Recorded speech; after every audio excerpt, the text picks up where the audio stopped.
Hello बच्चों, तो आज हम लोग बात करेंगे प्लस टू क्लास की फर्स्ट यूनिट इलेक्ट्रोस्टैटिक्स की। इलेक्ट्रोस्टैटिक्स क्या है बच्चों? इलेक्ट्रोस्टैटिक्स ये दो शब्द से मिलकर बना हुआ है, electro plus statics.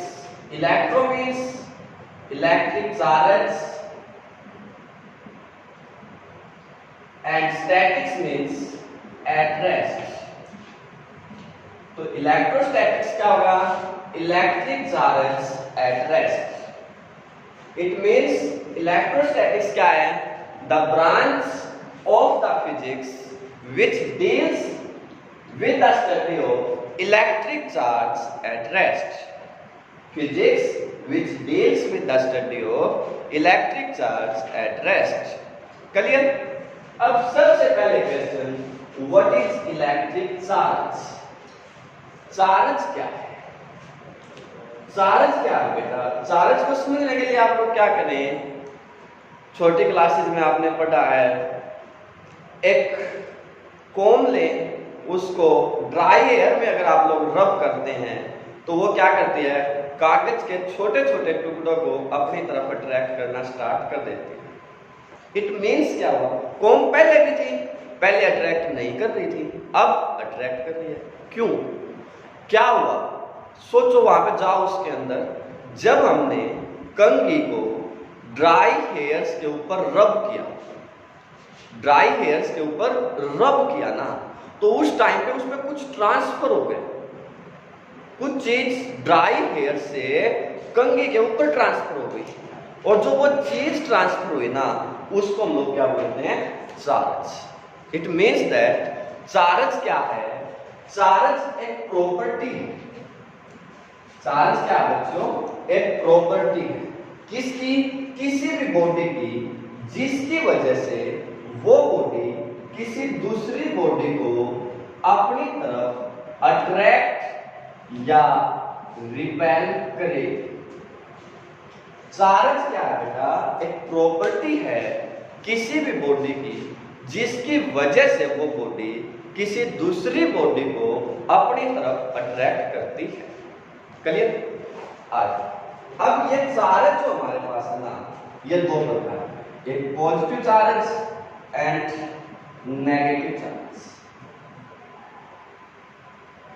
Positive charge, पहले तो एक बात समझ लीजिए बेटा, जब हम चार्ज को पढ़ रहे हैं ना, तो it means that we are study only the point charge. बहुत स्मॉल चीजों के चार्ज के बारे में हम लोग क्या कर रहे हैं? स्टडी कर रहे हैं। We are discuss only in the microscopic level, only microscopic level. तो जो पॉजिटिव या नेगेटिव चार्ज हमारे पास होंगे, वो स्टडी किए जाएंगे इलेक्ट्रॉन और प्रोटॉन की टर्म में। जो इलेक्ट्रॉन आपके पास होते हैं बेटा, उन इलेक्ट्रॉन्स के ऊपर क्या होता है? Negative charge. इलेक्ट्रॉन के ऊपर क्या होता है? Negative charge. कितना होता है? 1.6 into 10 raise to power minus 19 coulombs. 1.6 into 10 raise to power minus 19 coulombs, इसमें negative.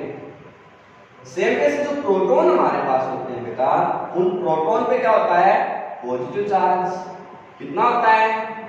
Plus 1.6 into 10 raise to power minus 19 coulombs. ये बात ध्यान से याद रखें, दोबारा से बता रहा हूं मैं, इलेक्ट्रोस्टैटिक्स जब हम पढ़ रहे हैं बेटा, तो हम किसको पढ़ रहे हैं? पॉइंट चार्जेस को, means microscopic levels of the charge. और उसमें क्या है? जो चार्ज है इलेक्ट्रॉन एंड प्रोटॉन। अब हम लोग बात करते हैं, मान लीजिए कि चार्ज, हम किसी बॉडी को चार्ज करते हैं, तो चार्ज करेंगे कैसे? चार्जिंग क्या है, या चार्जिंग के मेथड क्या है?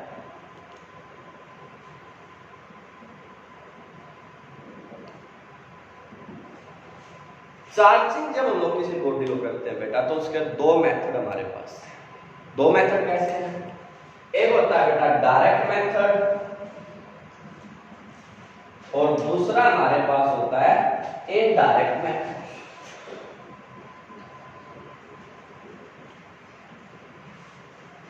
अब डायरेक्ट मेथड क्या है, इसको समझिए। डायरेक्ट मेथड फर्दर जो हमारे पास क्या होता है, दो प्रकार से होता है। एक आपके पास होता है fractional method,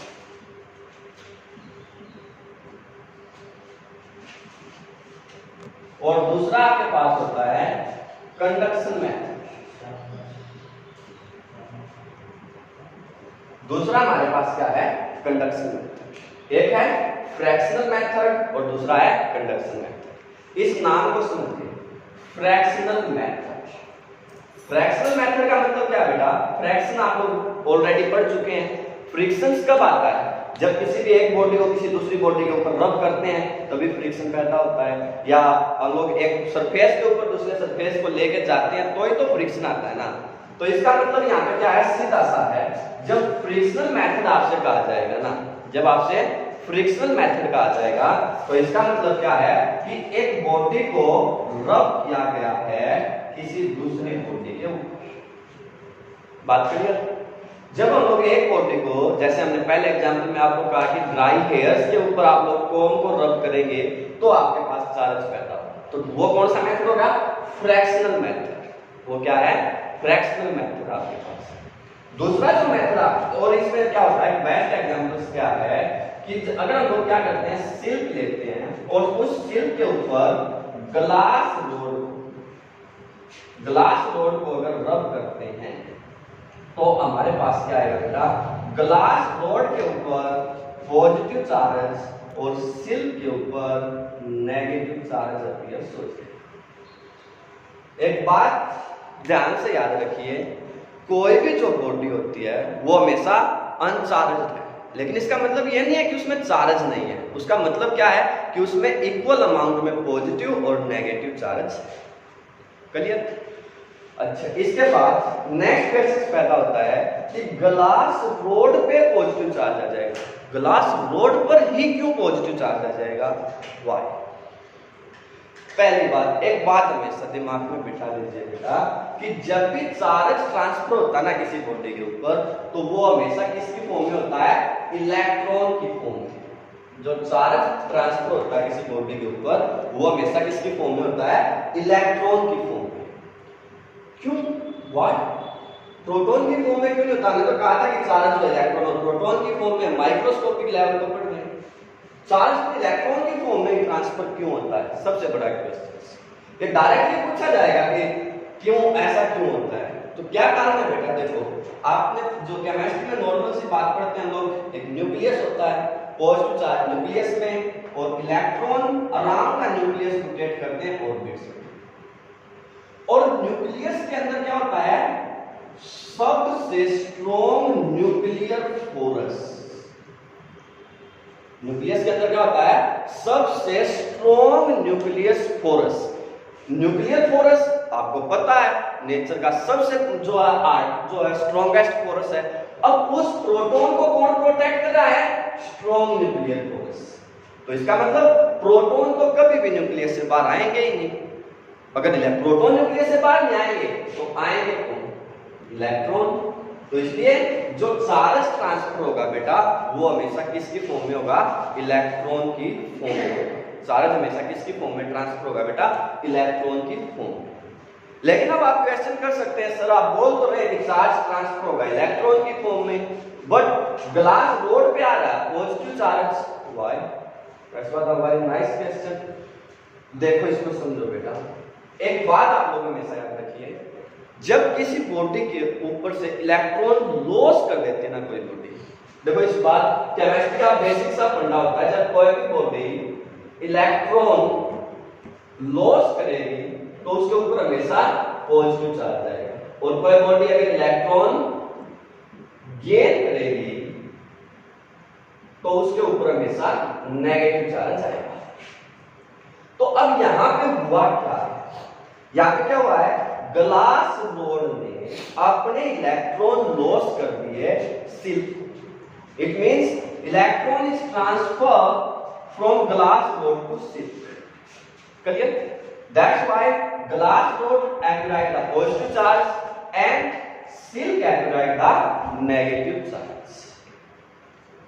but why, question क्या है कि ग्लास रोड ही इलेक्ट्रॉन क्यों लॉस करेगा, सिल्क इलेक्ट्रॉन क्यों लॉस नहीं करेगा।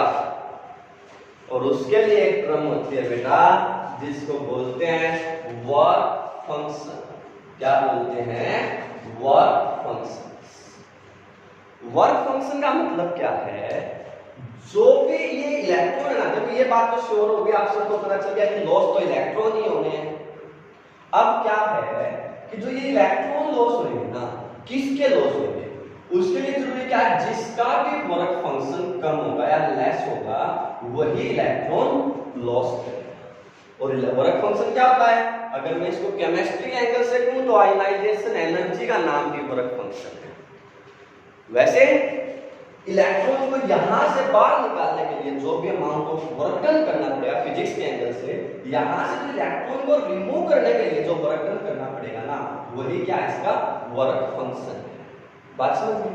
तो अब क्योंकि ग्लास रोड का वर्क फंक्शन कम था सिल्क के कंपैरेटिवली, इसलिए ग्लास रोड ने इलेक्ट्रॉन लॉस किए और सिल्क ने इलेक्ट्रॉन गेन किए।